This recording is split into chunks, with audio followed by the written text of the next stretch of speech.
تو وہ واپس جو ہے وہ پروجیکٹ جو ہے وہ جو ویژن تھا وہ اس طریقے سے امپلیمنٹ نہیں ہو سکا. حالانکہ جس طرح آپ نے انٹرو میں بتایا کہ ریڈی بان جو ہے یہ بہت بڑی مارکیٹ ہے.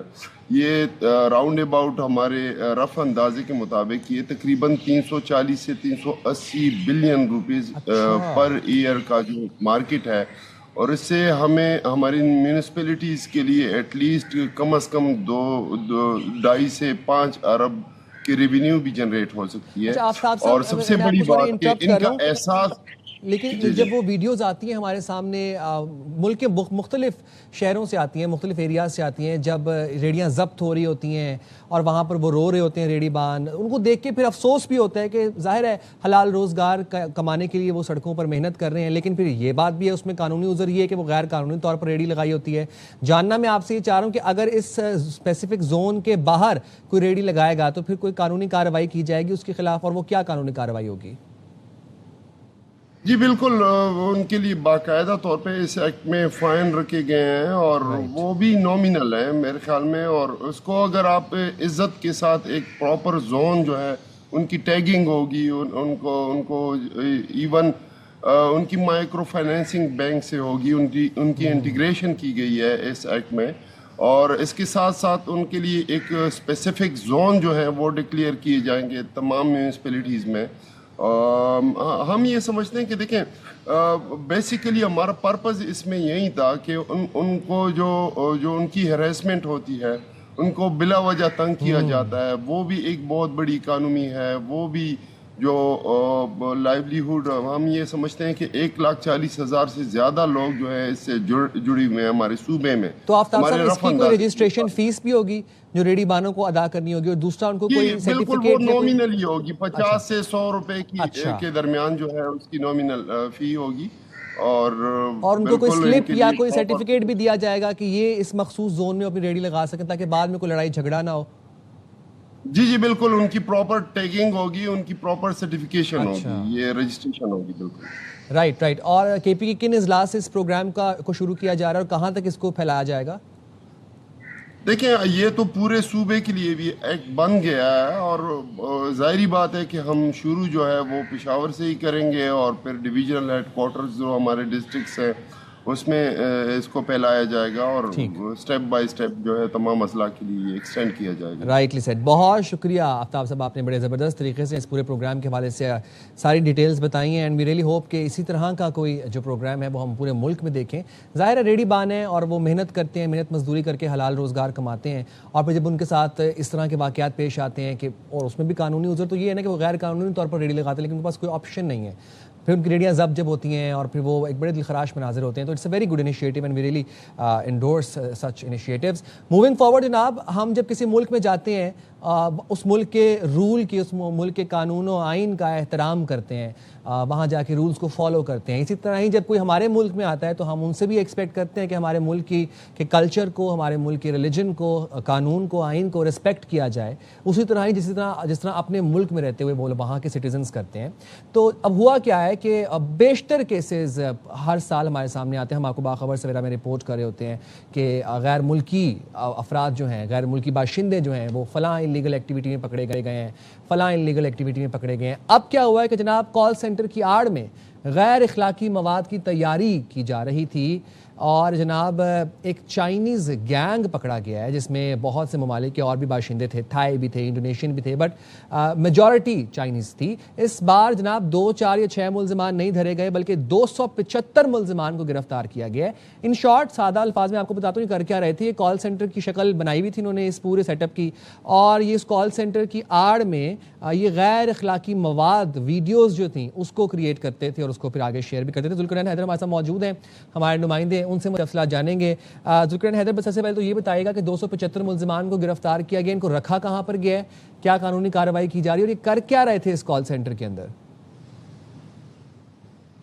اچھا, میں 275 سے پہلے آپ کو یہ بتا چلوں کہ یہ ایک ہفتے کے دوران دوسرا بڑا چھاپا ہے جو کہ ایف آئی اے اور این سی سی آئی پولیس کی بھی اہلکار ساتھ ہوتے ہیں. یہ انہوں نے کارروائی کی اور ایک ہفتے کے دوران تقریباً 500 سے زائد جو غیر ملکی ہیں ان کو گرفتار کیا گیا ہے, اور ان غیر ملکیوں میں